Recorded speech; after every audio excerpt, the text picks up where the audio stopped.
Hello, hi guys! Magandang hapon sa inyong lahat. This is Gino Rodriguez, Mama Sagada Channel, a faith healer, also mata reader. So, yung hapon na to, tignan natin na nagsabihin sa iyo ng ating mga gabay. So, this is weekly gabay for the month of February 23 hanggang February 29 for the sign of Aquarius. So, Aquarius, welcome to my channel. Ano kayang messages, advices, as spirit guides ang ating masasagap for today's video? Kanino kayang energy o kaganapan sa buhay ng mga Aquarius ang ating mahagilap? So guys, this reading is a general reading lamang. Hindi lahat makaka-resonate. Kunin lamang pa makaka-relate sa inyo. And comment down below kung kaninong energy ang ating nasagap. And of course, don't forget to like and subscribe my channel and hit the notification bell for more videos update. Of course, maraming salamat po sa mga walang sawang pag-support sa aking channel, lalo-lalo na hindi nag-skip ng ads, naway pagpalain kayo ng Diyos at may kapalisiksik liglig na gumapaw na biyayang manambalik sa inyo. And of course, guys, maraming salamat sa mga nag-share ng aking video sa mga uri ng social media platforms. Maraming salamat po. So guys, umpisa na natin ang laban for the sign of Aquarius.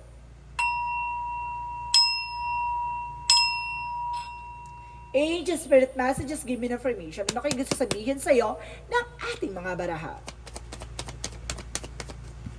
So, there's a Queen of Swords, a vigor picture. So, kumbaga, ngayon, kumbaga, makikita mo na yung magiging possibilities. O, yung nakikita mo na yung magiging kahihinatnan. Ganon. So, let's see, additional messages. So, there's the Sun card. So, magdadala sa inyo of your positive outcome. Of your positivity. No? Bibigyan ka ng kaliwanagan. No? Bibigyan ka ng kalinawan. And of course, sinasabi the Four of Swords na by your fear and intuitions, no? Kung baka makinig ka sa intuitions mo, no? Kung baga meron ka dito nga something, informasyon na kailangan mong pakinggan, no? Binibigyan na mensahe ng iyong mga gabay. And of course, there is a Chariot card for an action. So, may mga bagay na kailangan mong pagdesisyonan at may mga bagay na kailangan mong gawin or kailangan mong aksyonan. So, let's see. Additional messages for the Hangman, no?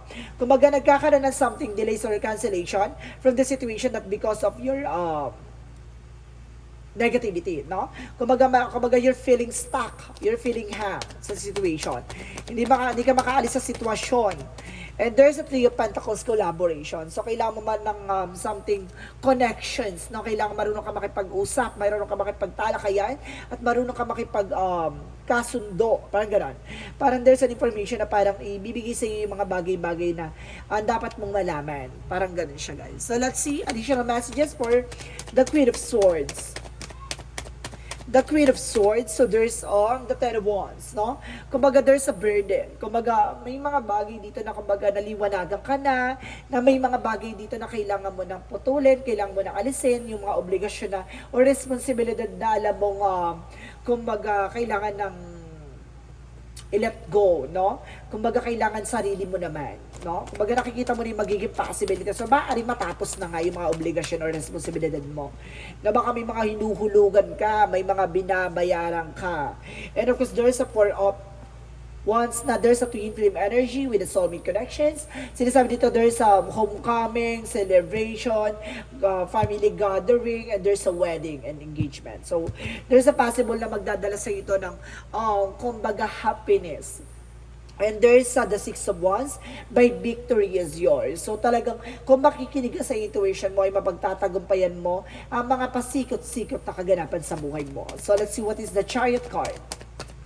What is the Chariot card?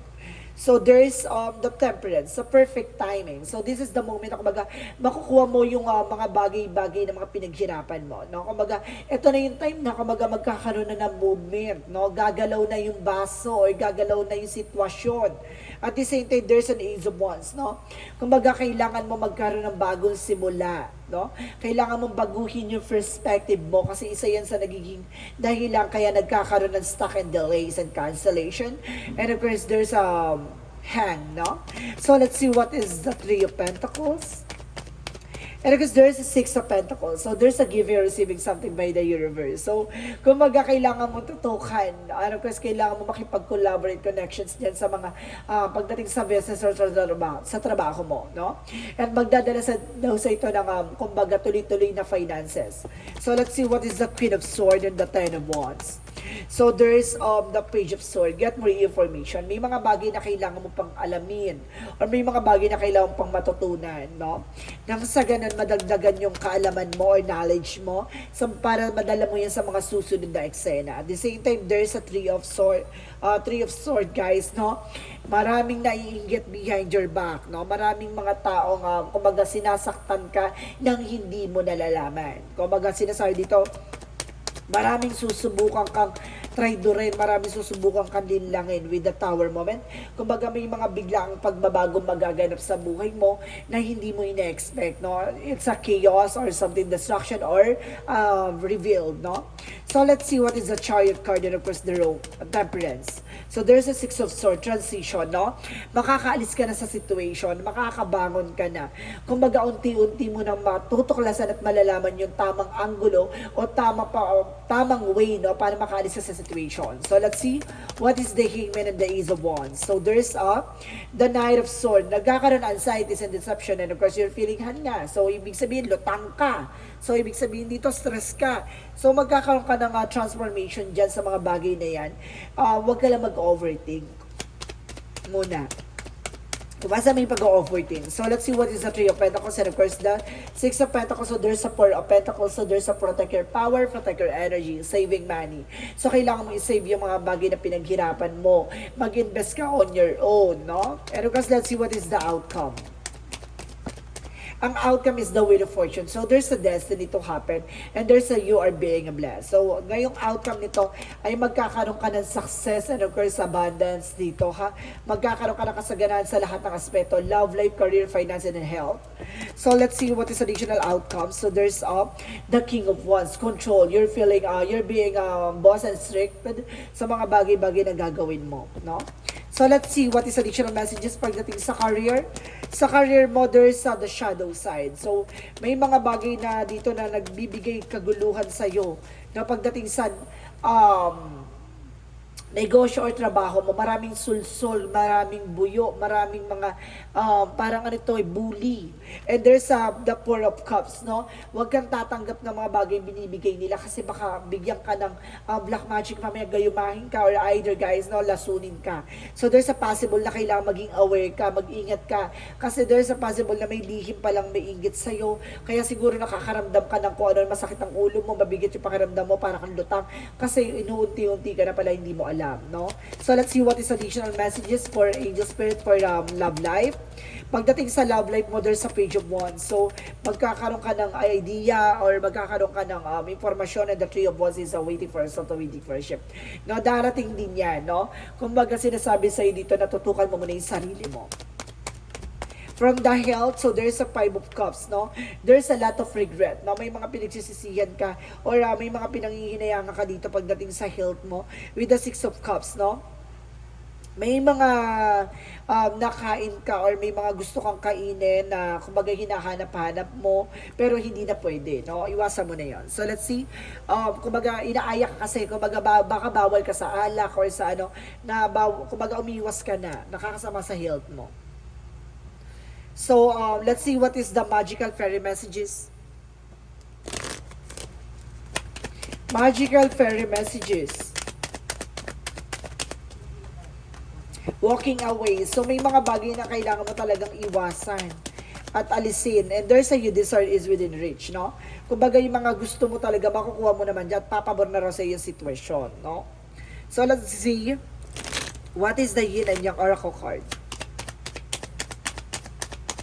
For yin and yang oracle card, so there's a truth, no? Malalaman mo ang katotohanan sa likod ng mga nangyayari sa iyo sa paligid mo. At the same time, there's a epiphany. So there's a breakthrough. So at the end of the time, mapagtatagumpayan mo and there's a transformation, no? Kumbaga mababago mo na ang sistema o mababago na ang buhay mo.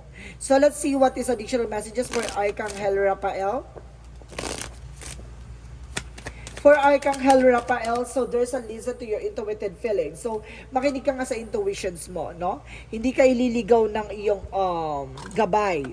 So, let's see what is additional messages for Angel Spirit Guide. So, for Archangel Michael messages, so there's an exercise is the key. So, kailangan mo rin na exercise, ha? For Archangel Michael, so spend more time outdoors. So yun nga, no? Kailangan mo sigurong maglakad-lakad sa labas, mag-exercise, magpapawis. And there's, this is your life purpose. So kasama siya sa buhay mo. At the same time, pay attention to your dreams. Natutukan mo yung mga pangarap mo. And there's this person is about trustworthy. No? Itong tao na to ay mapagkakatiwalaan. Itong tumutulong sa'yo. So let's see what is additional messages for angel spirit, guys. So there's a water your garden. So there's an information na kailangan mo ng pahinga.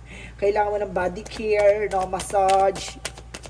And there is a child of the cosmos. So there's the light, the intelligence of the universe is within you, no?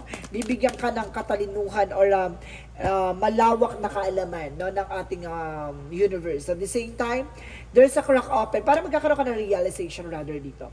And kaya sinasabi dito na surrender mo daw yung mga bagay-bagay na hindi pa para sa iyo. So let's see what is the angel's answer. Romance. So, mayroon dito about sa pag-ibig. And there's a recovery. Makaka-recover ka at the end of the time. And there's an ask for help from others. So, kailangan mo ng tulong na ibang tao. Pagdating naman sa romance, romance angels. Romance angels represent love love yourself first. So, mahalin mo muna yung sarili. Di ba sinasabi ko kanina? Tutukan mo yung sarili mo, mahalin mo muna yung sarili mo. At the same time, getting to know each other. So, kilalanin mo muna siya kung may darating, kung may dumating. Kung kilalanin mo muna ng buong buo para wala ka ng pagsisihan sa huli. So, let's see what is the chakra messages. So, there's a destiny. Talagang meron talaga naka-destiny dito. Meron talagang the wheel of fortune and then there's a destiny. So, ibig sabihin, maaaring papabor sa iyo sitwasyon or may mga bagay na nakatandaan ng mangyari sa iyo. And there's a release. May mga bagay lang na kailangan mong alisin. No? So, let's see what is the Monsology.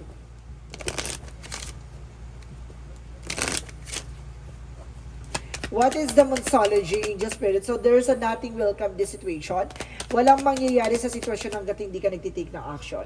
And you're very close to achieve your goal. No? Napakalapit mo na para matupad yung mga pangarap mo, yung mga gusto mong makuha. At the same time, fair climax approaches, no? Nasa exciting part ka na. So, ibig sabihin, kumbaga nagdaan ka na sa mga pagsubok, no? Kumbaga may mga bagay na natutunan ka na or nasa sitwasyon ka na ng mga pagsubok, no? And there's a body work. So, kailangan mo talaga ng massage. Na-stress ka. And there's a let go. May mga bagay na kailangan mong pakawalan at kailangan mong iwan. And let's see what is additional messages for angel spirit. So there's a doubt. Kaso nagdalawang isip kayo, no? Parang nagkakaroon ka ng pag-aalinlangan with the self-esteem. Kumbaga nawawalan kumpiyansa mo sa sarili mo. Parang ganun. Yun yung kailangan mong i-boost, no? So let's see what is additional messages for angel spirit, guys. And there's confidence. See, I told you so. Talagang confidence talaga. Ito yung kailangan mo. Yun yung, di ba, ang galing ng cards. And of course, there is a right passage. Pero don't you worry kasi makakapasa ka. No? At the same time, sa hamon ng buhay, there's a love. No? There's a love involvement. Mamahalin mo yung sarili mo. Kasi darating yung araw na mamahalin ka rin ng mga taong darating. No? Para alagaan at katingatan ka. Pero kapag nakikita na nasa taas na hindi mo pa minamahal yung sarili mo, wala. Hindi darating yung araw na mamahalin ka ng tao magmamahal sa'yo. And there's an imagination, no? Kumbaga, sinasabi dito na kailangan mong mangarap, no? Matutong mangarap sa mga bagay-bagay. So, let's see. So, what is the energy? So, there's the guardian and the gate. So, may mga pintuan ditong nagsasara, may mga pintuan magbubukas para sa'yo at marami kang madidiscover. At the same time, there's the heartbroken. So, some of you guys, kumbaga, natatakot pang magmahal, no? So, let's see what is the Jesus loving quotes. So, Jesus loving quote said, well done and do good and faithful servant. So, tinatapos na ng Panginoon yung mga pagsubok mo. So, ibig sabihin dito, maglingkod ka na lang at maniwala at magtiwala. Diba? Maging tapat ka sa Kanya. Faithful. So, there's a 29. I am insightful. So, sinasabi dito, guys, you are highly intuitive and creative your mind. Things in your pictures. And you seem to draw information and ideas from out of the sky, a powerful drive to know the oneness of all things. So see, may mga katangian kang kaya mong makita, no? Yung mga pangyayari, pero kumbaga, pinapasawalang bahala mo. So may mga bagay dyan na kailangan mong gamitin, no? Para maging aware ka sa mga bagay-bagay na nangyayari sa'yo. At kailangan mo rin bitawan yung mapakawalan yung mga nangyayari sa'yo from the past na ganun talaga, no? Na darating yung araw na iiwan ka at lolokohin ka ng mga taong nagmamahal sa'yo. Pero darating yung araw na kailangan mong tanggapin na kumbaga sa buhay ganun talaga ang laro, no? Minsan talaga susubukin ka talaga bago mo makuha yung isang bagay na talagang worth it mong ipaglaban at makasama habang buhay. So, there's a forgiveness. So, sinasabi na, see, there's a forgiveness, guys. No? Talaga ipagpapatawad mo talaga. Today, I bless each soul in the perceived to have hurt me. Release them to their own greater good. I can now live, see. My past provides me with the lessons that help me live more fully. In the presence, I no longer struggles with what has happened with what has been said and done. I am grateful for every experiences that has brought me here. I feel myself with the love and that is pure and free. So see, bibigyan ka ng kaliwanagan at kalinawan, no? Sa mga bagay na nangyari from the past. So ibig sabihin dito may mga experiences ka na kumbaga hindi mo akalaing dadaling ka dun sa eksena na yon, no?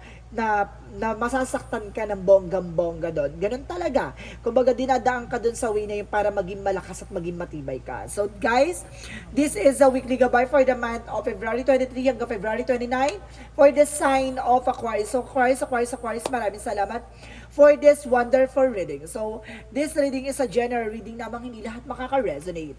Kung nila pa makaka-relate sa inyo, and comment down below kung kaninong energy ang ating nasagap. Maraming salamat guys sa mga walang sawang pag-support sa akin channel, lalo-lalo na hindi nag-skip ng ads na way pagpalain kayo ng Diyos at may kapalisiksik tiglig na gumapaw na biyayang manabalik sa inyo. And of course guys, maraming salamat and see you in the next video. Bye-bye and babush!